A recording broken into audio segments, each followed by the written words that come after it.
Welcome to the PA Books podcast. PA Books is a production of PCN, the Pennsylvania Cable Network. This program features interviews with authors of books on Pennsylvania people, history, sports, business, nature, and politics. We hope you enjoy this podcast.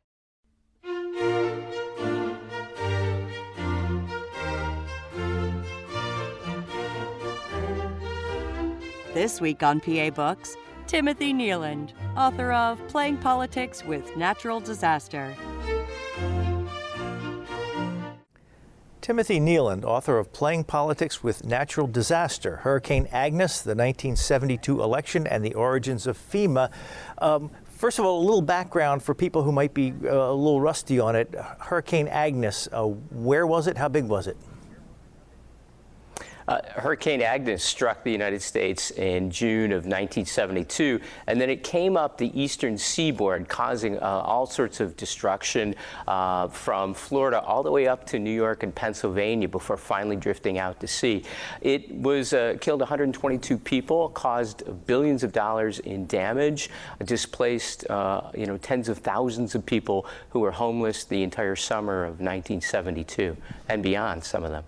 Now, you quote a couple of politicians as saying it's the biggest natural disaster in the history of the country. Was that overstatement, or was that pretty accurate at the time? I think at the time, considering the amount of damage that was done, it was we passed the most generous disaster relief bill to that time because of Hurricane Agnes. Certainly in terms of property damage and destruction, it really was pretty devastating. And if you think about the people affected all the way from Florida up to New York and Pennsylvania, that really was a pretty massive swath of destruction. So maybe a tinge of hyperbole because it was an election year, but also I really do think at the time it was quite overwhelming for the federal government and for the state governments and local governments affected by it. So it really was maybe the greatest natural disaster to that time. And why write the book now? Well, the book really is not just about the past, it really is also about the present. So one of the things that I allude to is the fact that we have a tendency to really feel that, we're safe in our structural barriers to floods, things, like dikes and levees, and that we think that we're going to be completely, fooled Mother Nature. But that's not always the case. And in fact, with climate change, I really think that flood dangers are going to be growing in the future. Massive development that continues to go unabated, changes where water flows, the hydrological table as the scientists call it, and that's going to send water in areas that hasn't gone before. So this book is not just about the past, but I really see it as a warning to people in the present to think about what floods have occurred in their area so that they're more aware of it. One of the interesting things I find is that a lot of people, when they purchase a home, have no idea that they're actually purchasing a home that may be in a flood area. If they're not required to purchase flood insurance, they may be completely oblivious to the danger they're in. I mean, water is showing up, half a mile away from where people are rated in flood zones. So this book is to raise awareness and to strongly suggest that local governments and others take seriously where they allow development and building. So, yeah, this is a book not just about the past, but it's about the present and hopefully about the future. Has the definition of a flood zone changed since Hurricane Agnes? Yeah, in fact, it has. What happened is FEMA has changed the ratings. There has been some legislation against some of FEMA's changes by Congress.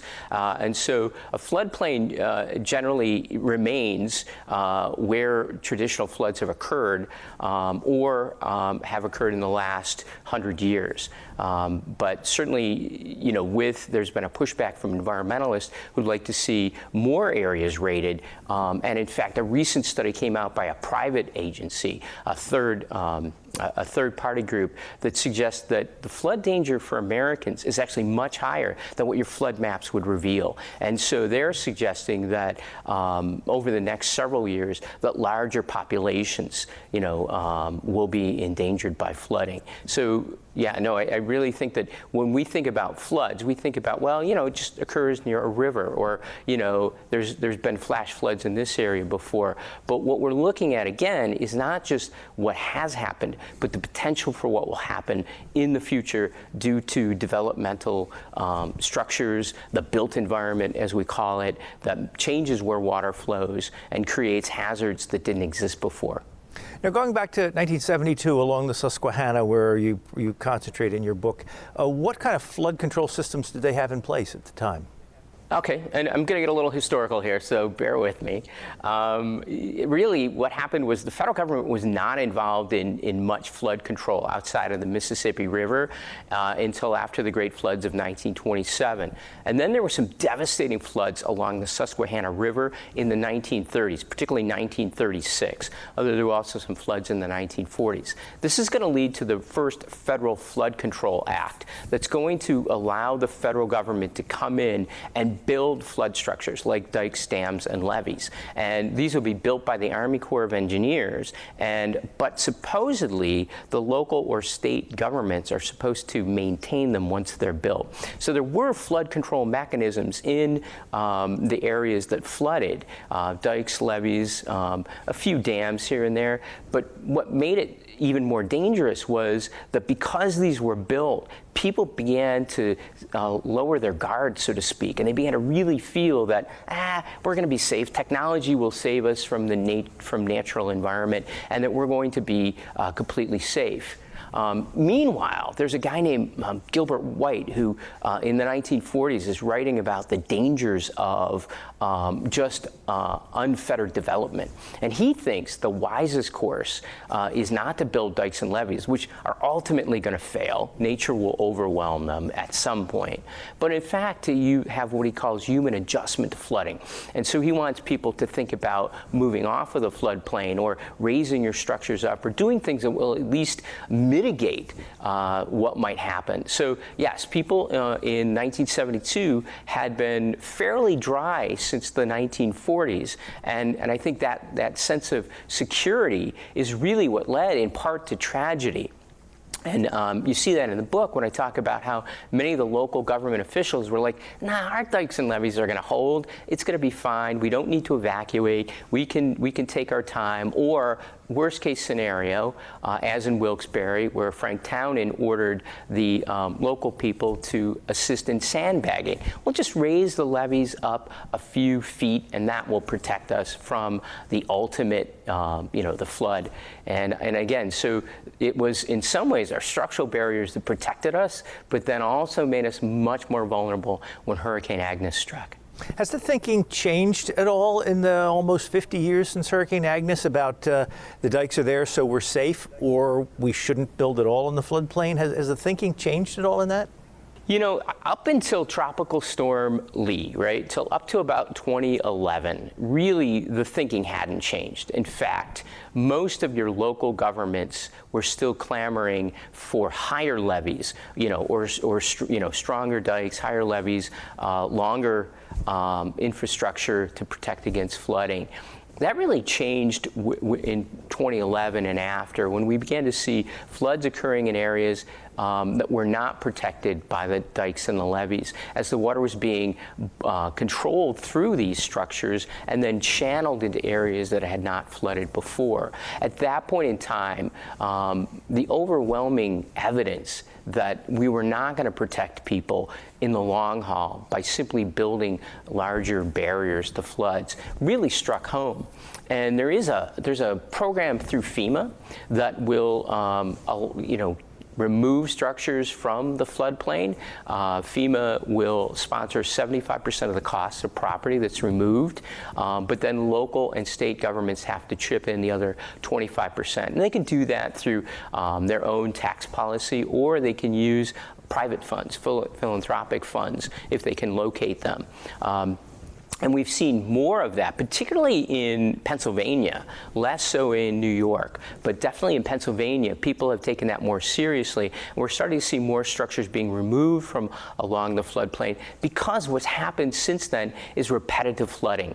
1972 was Hurricane Agnes, 1975 Eloise, and on and on. There was tremendous flooding in the Wyoming Valley of Pennsylvania in the 1990s, and again in the 2000s. So these repetitive floods, I think, have finally persuaded both local officials, state officials, and federal officials that we need to do something to protect the people, the property, and their memories. I mean, your house is destroyed. You're going to lose some of those precious things that you've clung to for years that have meaning to you. The kind of things that we collect from our children as they grow up, or other memorabilia, maybe things handed down from our families to us, heirlooms, and they of course could be destroyed in a flood. Fortunately, we're better at getting people out of danger, and the number of people who die from floods continues to fall, although the property damage from flooding in the United States continues to rise because of the development in the floodplain. I want to read something in your book here. You say a General Accounting Office study in 2003 found that repetitive claims on flood-damaged property accounted for the largest share of flood insurance claims. So the largest share of flood insurance claims was people whose houses were destroyed, they rebuilt, and they were destroyed again. Yes, and FEMA tried to overcome that by getting legislation written that said you could only receive a claim on your home if it was flooded twice. So you could only, if you had 2 floods, after that FEMA said they wouldn't help in repaying you. But the loophole there is then you simply sell the property to someone else, and they can also have that property restored. And we've seen that time and again where it passes from one property owner to the other, but then the federal government will come in and assist in rebuilding through the National Flood Insurance Program these properties. And so yes, it's striking. The actual cost, we use the National Flood Insurance Program, although many people are unhappy with paying the flood insurance, the National Flood Insurance Program actually, it really does subvent a lot of the actual cost. In 2012, there was something called the Biggers-Waters bill that was an attempt to actually make individuals who live in high-risk floodplains to pay what would be a much more natural amount of the flood insurance. But some people saw their flood insurance rates go from maybe $1,000 a year to $10,000 a year. And of course, people just can't afford that. So Congress amended that legislation to remove those people from having to pay the full freight. So, after Katrina and, after Tropical Storm Lee and some Hurricane Sandy, the National Flood Insurance Program was about $25 billion in the red. We had paid out in excess of what was being collected. So the National Flood Insurance Program was created along the lines of Gilbert White's idea, and human adjustment. Make people pay the cost. If people actually have to pay a little more to live in these high-risk areas, maybe they'll choose not to. But of course, that would only be if you were paying perhaps close to the actual cost of the flood insurance and what it covers. There was a lawyer named Allison Dunham back in the 1960s who studied this and said, yes, this will work. This will make people stop building in high-risk areas, but only if they're actually paying enough cost that it's somewhat painful for people to build there financially. If you don't, you will only be encouraging people to live there because they will know that should their property be destroyed, that they will, through the National Flood Insurance Program and some other generous disaster benefits, be able to rebuild. And that sadly has been the case. That has encouraged people, rather than getting them off the floodplain, it's actually encouraged people to build closer to the floodplain or to build more expensive houses along the rivers or areas in the United States that flood. How does the whole flood insurance program work? I mean, how do you know if you have to have it, and do you have an option to buy it or not, and who do you buy it from? Great. So the National Flood Insurance Program is, this is one of the outcomes of Hurricane Agnes.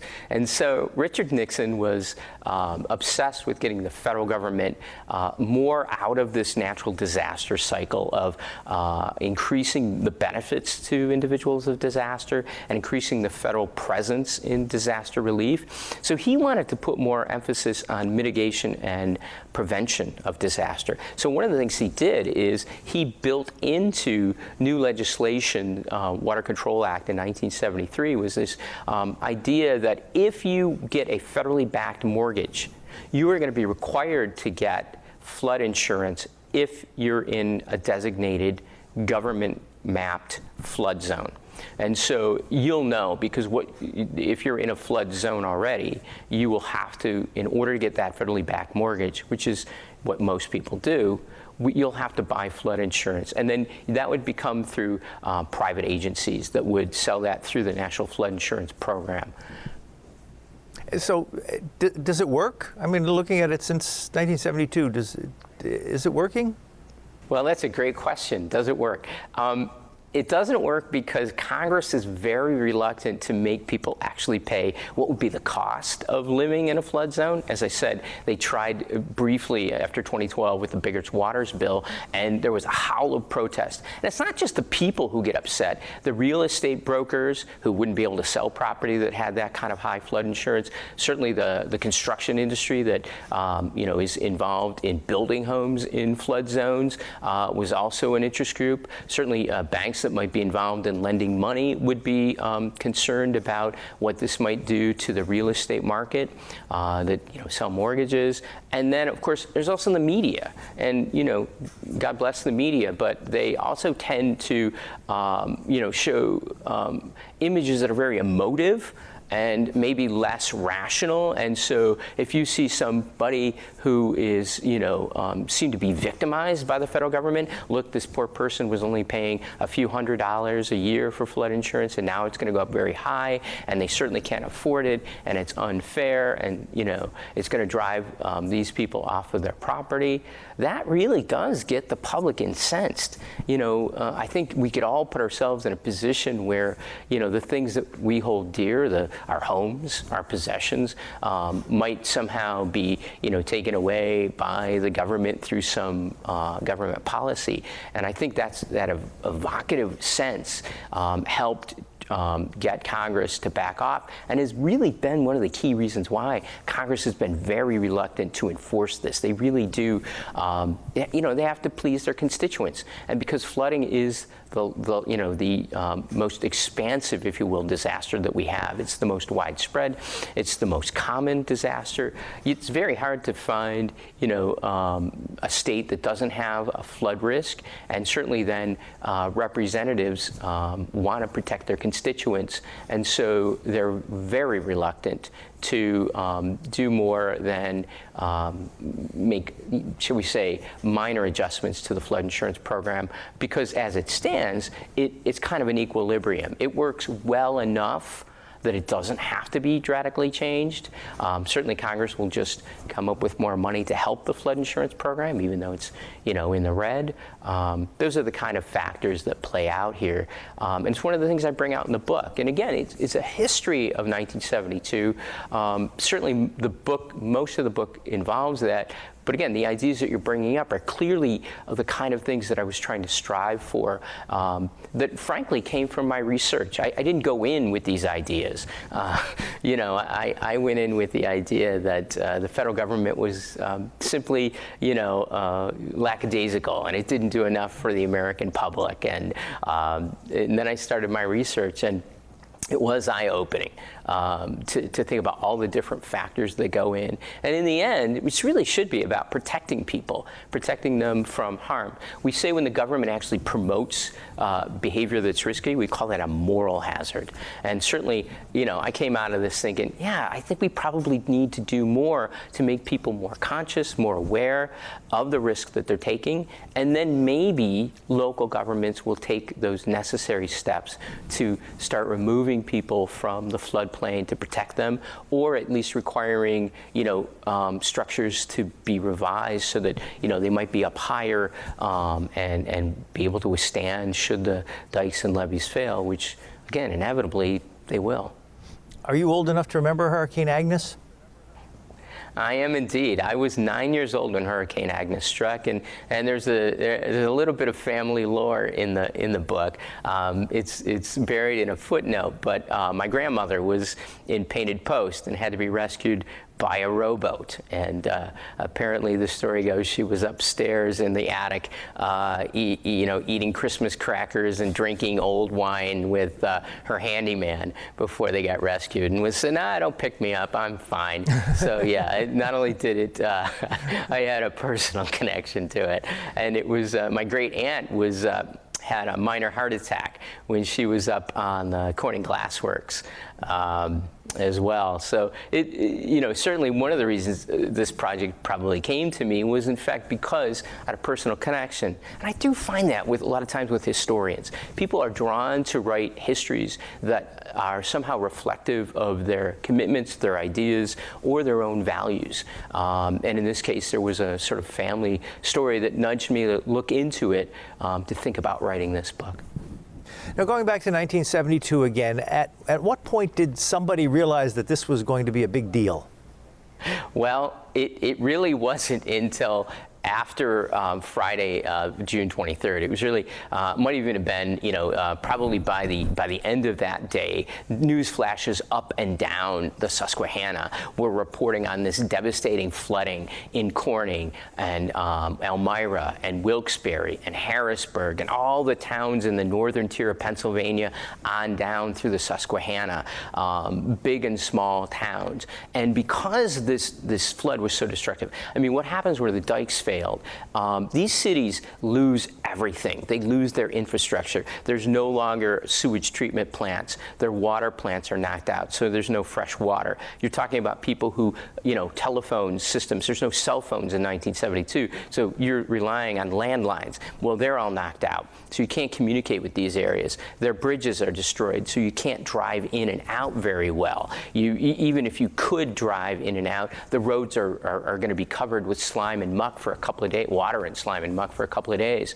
And so really, as reporters went into these areas or were reporting back, they were conscious of how devastating this was and how we had sent the people living in these areas back into pre-modern eras, and of course we had people, tens of thousands, like 80,000 people in Wilkes-Barre in the Wyoming Valley are going to be displaced. And where do they go? They go to like high schools or someplace like that, and you've got volunteer staff, trying to help out, and there's no training, there's no beds. It's just it was very clear, certainly by Saturday, June 24th, that things were bad. And I talk about Sri Lanka sent a telegram to the White House offering literally tea and sympathy to the victims. And so certainly by Saturday, people realized we had had a massive collapse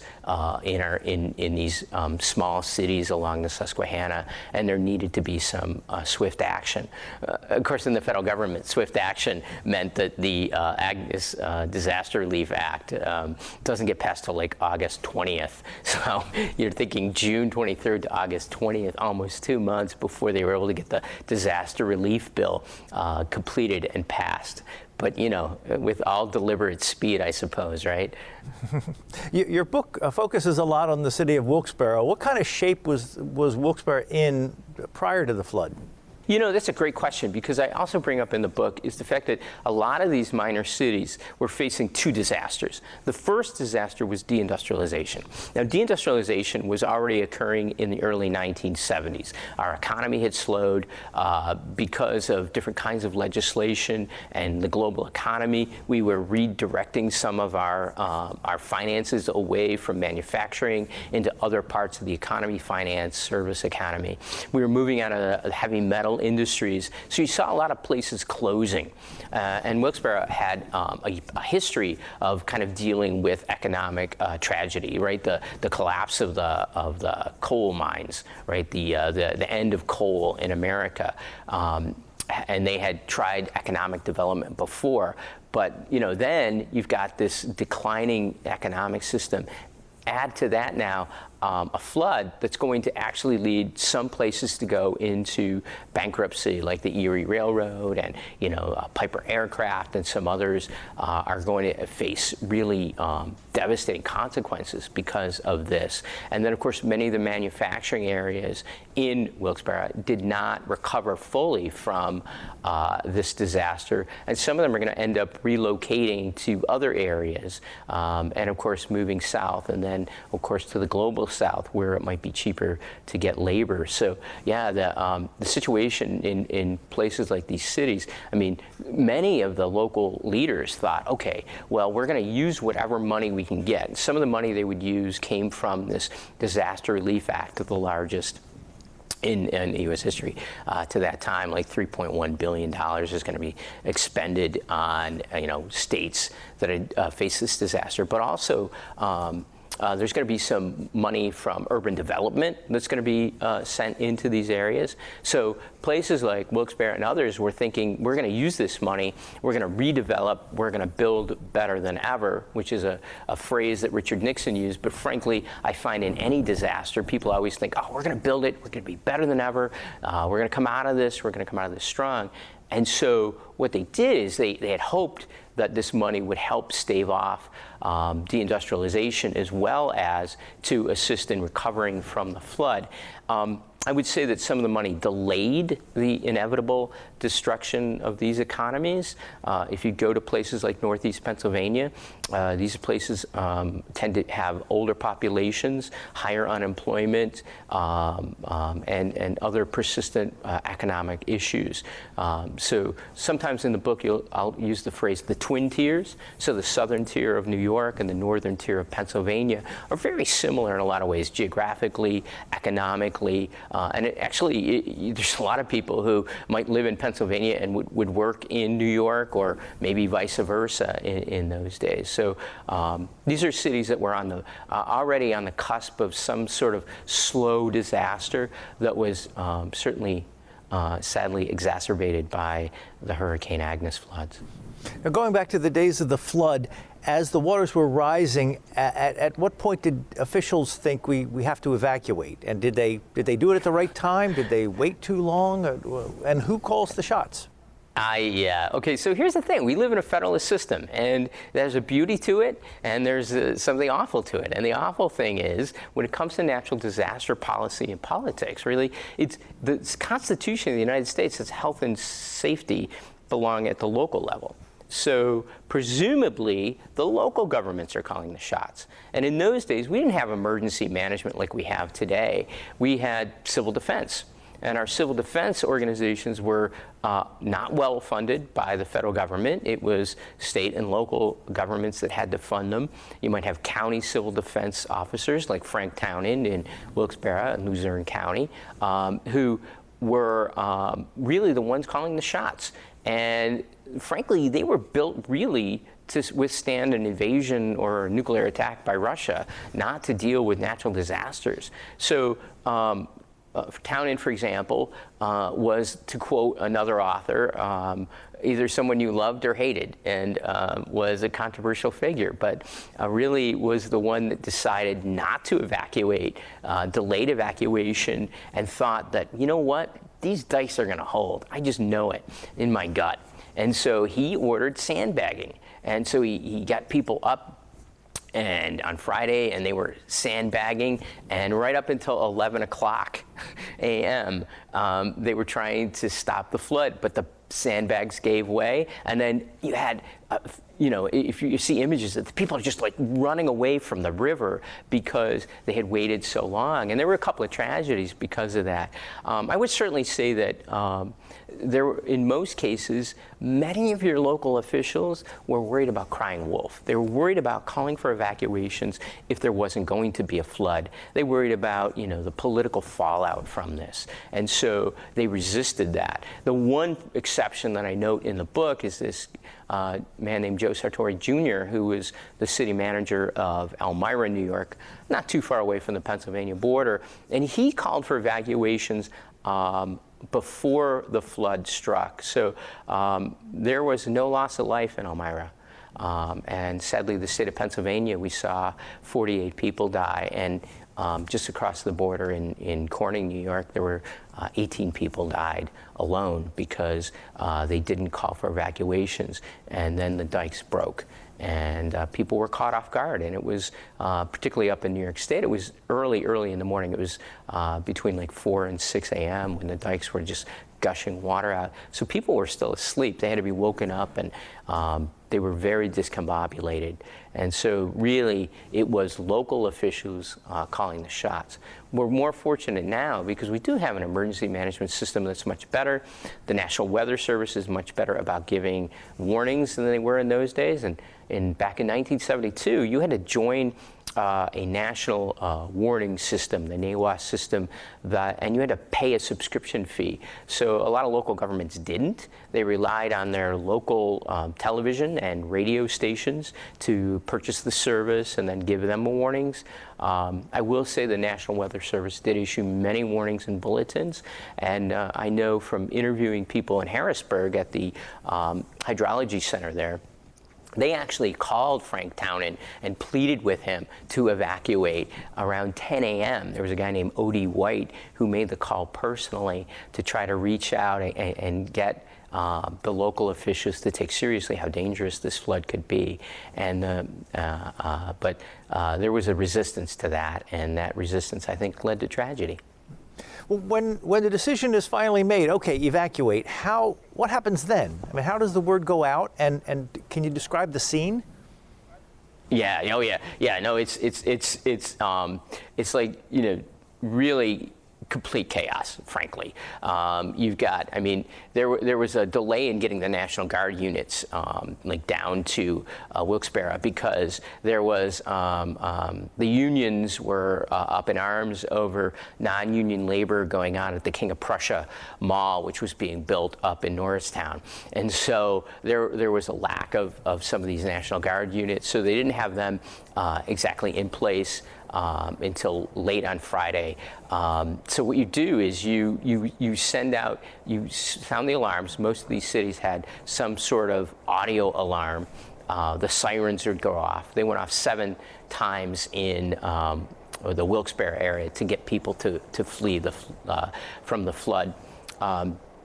In places like in Corning, they use siren. They sent their police cars out with sirens, and then, you know, bullhorns, and then try to get people to evacuate. Although again, by the time many of these people were dispatched, the flood was already coming.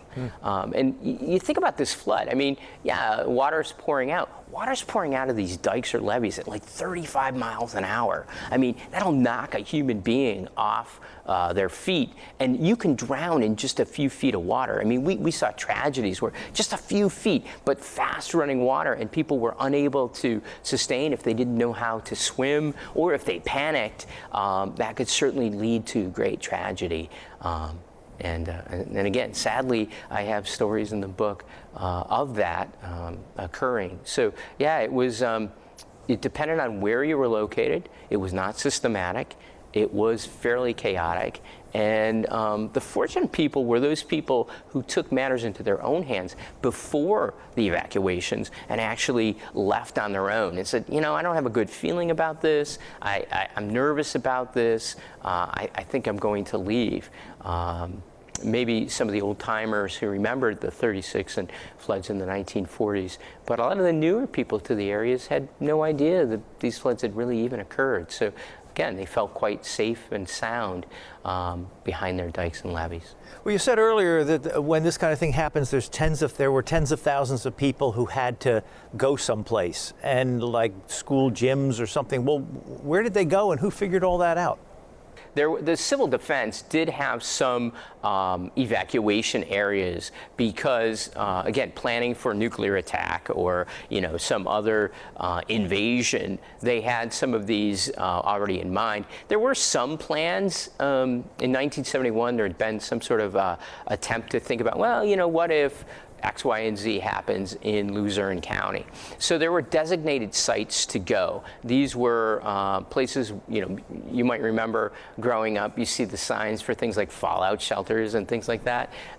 So designated spaces. And so people were told, as they were, leaving, go to, the GAR high school, or go to, this gym, or this church is accepting people, please go there. But of course, once they got there, then again, it's chaos. There's no beds waiting for them necessarily. There's certainly no food, no water, all of that. Somebody's got to figure this out. And this is really, once again, where the local officials were the ones who had to strategize this. I mean, when they realized what was happening, I have to say, they all created their own command posts, if you will, and began to try to deal with the disaster as best as they could. And there were limits. Certainly, in Wilkes-Barre, Bernie Gallagher was the new city manager. He'd been on the job 1 week. He really had no experience in this. He'd been the city engineer. And so he really had to rely on philanthropic organizations, churches and other groups. The American Red Cross is going to come in and help out, the Salvation Army, the Mennonite service.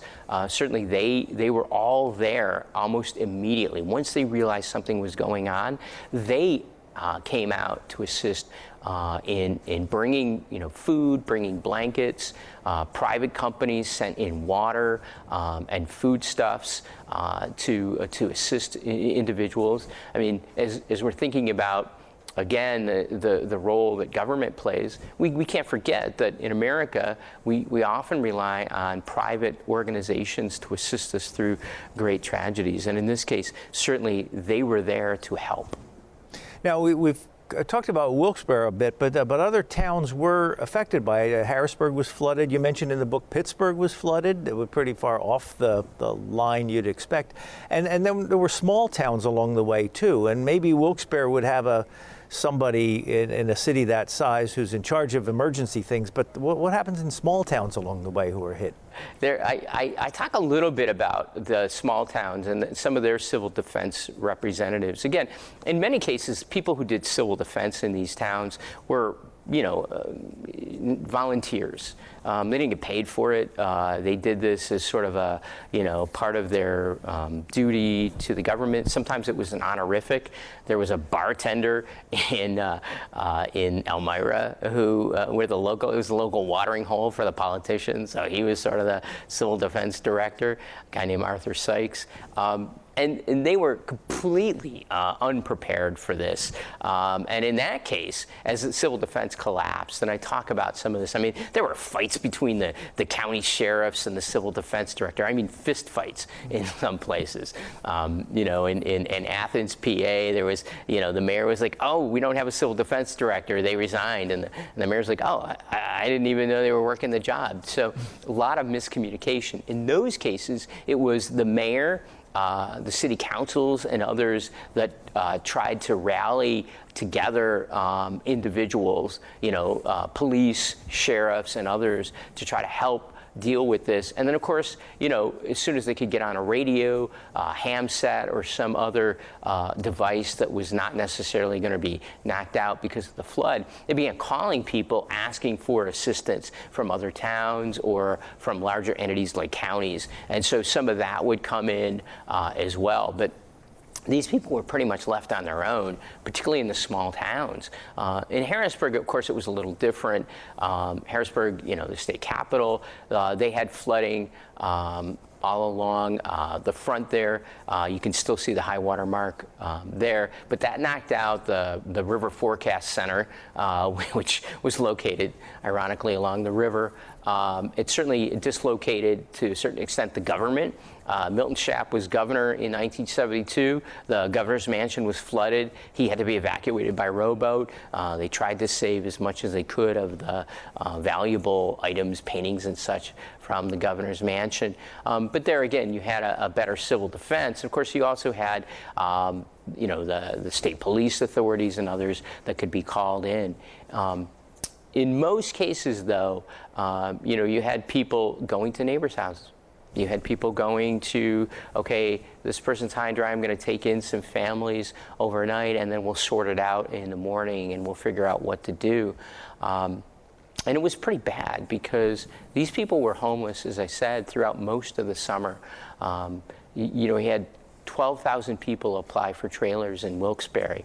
9,000 families were approved to get some sort of trailer because their home was not someplace you could live in. But by the end of July, there were only 900 trailers delivered, and so this was going to be a difficult time. And I got to say, the individuals, they had to deal with it on their own. Now, after the water had receded, there was a lot of finger pointing going on, and one of the focuses of the finger pointing you talk about in your book is the National Weather Service. Were they at all remiss in this? It depends on remiss. And I think, again, it's kind of like those dikes and levees. I mean, the dikes and levees were there. They did a certain job. They were built for a so-called 100-year flood, and they failed. But, they did their job up until the water exceeded what they were rated for. The National Weather Service certainly never felt apologetic for what happened. In fact, they awarded several of the National Weather Service people special medals for what they did. But they did not see it as their job necessarily, after issuing bulletins, to be responsible for what people did with those warnings. So certainly local officials felt that they had been let down, that as they were getting these bulletins, there's supposed to be certain kind of numbers you could call or people you could talk to. But in many cases, all they got on the end of the local officials were busy signals, which of course meant that they couldn't get at the information that they needed. And so they were attempting to deal with this crisis often in the dark, so to speak. Certainly after the flood, they were in the dark. But before the flood, they really, I feel that the National Weather Service could have done a better job. And certainly because of this, Congress did send more money to the National Weather Service and increased their kind of warning system. Today, I think the National Weather Service does a much better job than it did in 1972. I will say, for the record, they did what they were supposed to do in 1972. But of course, there's the letter of the law and there's the spirit of the law. And in only a few instances, and I mentioned O.D. White, the people at the River Forecast Center who was so concerned about what would happen in Wilkes-Barre that they called themselves, they probably did not fulfill what either the federal government, the state government, or the local government expected them to do.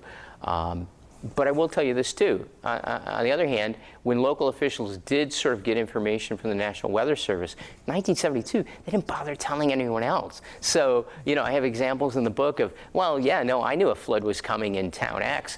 Did you tell anyone else? No. I mean, they were working in virtual isolation of each other. And then, the irony, of course, is after the flood, rather than New York and Pennsylvania working together, they were often at odds trying to get some of the benefits, and that often happens too. Disasters are not bounded by a state in most cases. They're geographically widespread, but we often have people competing with each other, and that certainly happened when people received information on the warnings but didn't share with others or ask others for information if you were, in fact, so to speak, in the dark and didn't know what was going to happen. You mentioned a while ago that 1972 was an election year. How did that play into all this? It was Richard Nixon versus George McGovern? Yeah. 1972 was important because I have to be honest, I don't think that Nixon would have been as generous with the disaster relief, and that disaster relief really made a difference for many people. Look, here's the thing. It's 1972. Your house gets flooded. You don't have flood insurance. No one really had flood insurance in 72. I think, one person in Corning had flood insurance, Corning, New York, but most people didn't have it. It wasn't required, so they didn't get it. So your house is wiped out. You might have paid off your mortgage already. You might be paying off your mortgage. Well, the government's going to lend you money to rebuild your home, but you got to pay that back at 1% interest, which was lower than the rate.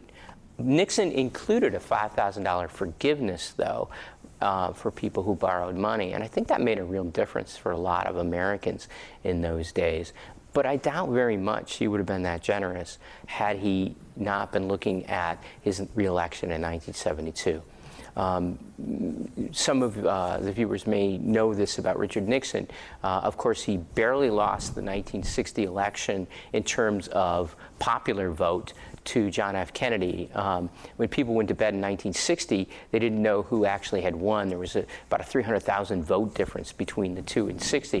Then in 1968, Richard Nixon barely wins the election of 1968, probably helped out by the third-party candidate George Wallace, who took votes, electoral votes even, away from the Hubert Humphrey, who ran in 1968. So in 1972, Richard Nixon has a lot to prove, and he wants to win, and he wants to win big, and he wants to win in states like Pennsylvania and New York that he didn't necessarily win in 1968. So he is going to go all out.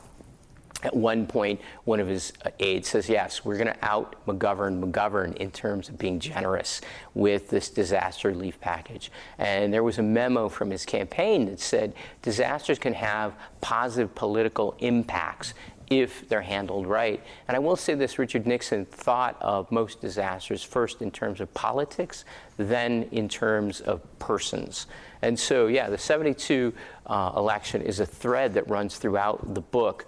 And it wasn't just Nixon. I have to say Governor Shapp of Pennsylvania was also interested in the 72 election. He had ambitions of being the first Jewish vice president of the United States and had thought that maybe if he could play kingmaker at the Democratic National Convention in 1972, because going into the convention, there was no clear victor for McGovern versus Humphrey, who was also running again. And so he was hoping that he could throw some of the Pennsylvania delegates one way or another and then receive as a reward. That obviously, those ambitions faded when he realized he had a flood to deal with. But certainly that was a thread throughout. Congress may have delayed some of the legislation giving these generous benefits to people until August, in part because Congress was run by the Democrats and they didn't want to hand something necessarily a victory, if you will, to Richard Nixon. So I think politics play a really important part in how disasters are handled from Washington and perhaps even down to the state level, how people respond in terms of their elected office and what kind of pressure people can put on them to respond to the disaster. And so you'll see that thread runs through. And frankly, political scientists have found that there is kind of a way that presidents have used natural disaster benefits and natural disaster declarations clearly does tend to give them an electoral advantage. And they're well aware of that. And so we cover some of that in the book too. Yeah, it's a great story, you know, but I do have to have all those footnotes in there. So if you're interested in that kind of scholarly stuff, it's all in the book. You'll find it there. You write a scene where George McGovern comes and visits the flooded area in Pennsylvania, and then the Nixon people think, oh, well, we got to get Nixon there too. How important does that matter that there are the photographs of the candidate walking through the disaster area? You know, I have a quote in there from somebody who wrote a letter to Congressman McDade. Now, Joe McDade was a congressman. I talk about in the book this guy named Daniel J. Flood, who one of the most famous Pennsylvania congressmen in history. So if you're from, you know, the Wilkes-Barre area, you'll know this incredibly dramatic figure. But there was a Republican, Joe McDade, up in this northeastern Pennsylvania there. And a Democrat writes him after the Nixon visit and says, you know, I've been a Democrat all my life, but Mr. Nixon, you know, showed that he cared and he passed this generous disaster relief. So I'm going to vote for Nixon this year. I think I think people expect that the President of the United States should come to the disaster area. You know, it's in a strange way, it's almost phantological, which is a fancy word that means, you know, like almost mystical, that if the president shows up and puts his hands out and he will heal the nation, healer in chief maybe. That begins with Lyndon Johnson in the 1960s, but if a president doesn't show up in a disaster area, people get very upset. So I think Nixon's showing up in August of 1972 is really important for winning over and converting the people of that area. But also the publicity is going to help him, I think, win Pennsylvania in the fall of 1972. And he did. He won in 1972. Richard Nixon won every state except, of course, for the District of Columbia and Massachusetts. He even won McGovern's home state of South Dakota and had over 60% of the popular vote. Well, talk a little bit more about the congressman you mentioned, the ironically named Dan Flood. He was on the Appropriations Committee at the time. What kind of strings was he able to pull? Oh my gosh. Okay, so you got to understand, it's 1972. So this is pre-Watergate. And Watergate changes everything, and you ditch the seniority system. But he's been in Congress on and off from the 40s, pretty much sustained from like 1952 on. So he had a great deal of power. He was senior. He was what we call one of the cardinals of the Appropriations Committee. He was the sub-chairman of two important committees. One was Defense. So when the flood hits, he calls up Mel Laird, who's Secretary of Defense, and says, I need choppers. And Mel Laird's going to lend him his own chopper. And Dan Flood is going to fly out of Washington, where, by the way, he had an apartment that was just steps from the Capitol, which now today would be an office building. But back then he was so powerful, they let him have an apartment there. So he takes this helicopter from Washington, lands in Avoca, which is outside of the flood zone. And he takes command there, and he's going to run the show. But Dan Flood was because of this, he once bragged, 2/3 of federal appropriations go through my subcommittees. I'm a very important man, and he was. People respected him, people feared him, people sneered at him. He liked to wear white suits, and he had a snidely whiplash mustache. And I guess I'm dating myself, but something out of Salvador Dali, maybe, if you're familiar with that. But there's pictures of him in the book, and he was this character that was a bit bombastic, and this is one flood against another, he once declared. And of course, he knew he was going to win. So his ability to get things done, my gosh, this is a guy who, in order to save the coal industry, required by law that American bases in Germany use this anthrax coal from Pennsylvania to heat them at a cost of millions of taxpayer dollars just to keep these mines going a little bit longer. And a guy who's, if you're in the Wyoming Valley, you'll find tons of different things named for him at one time. So incredibly powerful, had IOUs all over the place that he called in order to get things done. He was really able to pull some strings and make sure that federal officials, at least, were somewhat attentive to the needs of Wilkes-Barre. But the problem, obviously, is that you can give something all the attention you want, but there's also laws, and there's also rivalries between bureaucracies. So he worked up to the limit of his power, but he was not, shall we say, omnipotent. But if there's a guy, and there's a great book about him by William Keshatis, who's out of the Wyoming Valley, and it's a great character you should all know about in Pennsylvania. One other character in your book who plays a prominent role is George Romney. Who was he, and why does he play a prominent role? George Romney becomes the scapegoat for Richard Nixon and all that went bad in this disaster, all of the bureaucratic snafus, which of course are going to occur. I'm sorry, you really can't expect the federal government to work completely, absolutely smoothly when you've got dozens of different agencies and you're hiring people on the spot to process federal forms. And of course, it's the federal government. The forms themselves are not exactly written in simple, clear English. They require, bureaucratic ease translation. So Romney is is in charge of the housing and urban development. And he'd been the governor of Michigan, and he was famous because he had turned American Motors around. He'd turned a failing automobile company around. And he became a somewhat liberalish governor for those times, Republican of Michigan. And he had aspirations to run for the White House. Now, he was a Mormon, and prior to John F. Kennedy's election, probably would not have thought that he could reach the highest office in the land.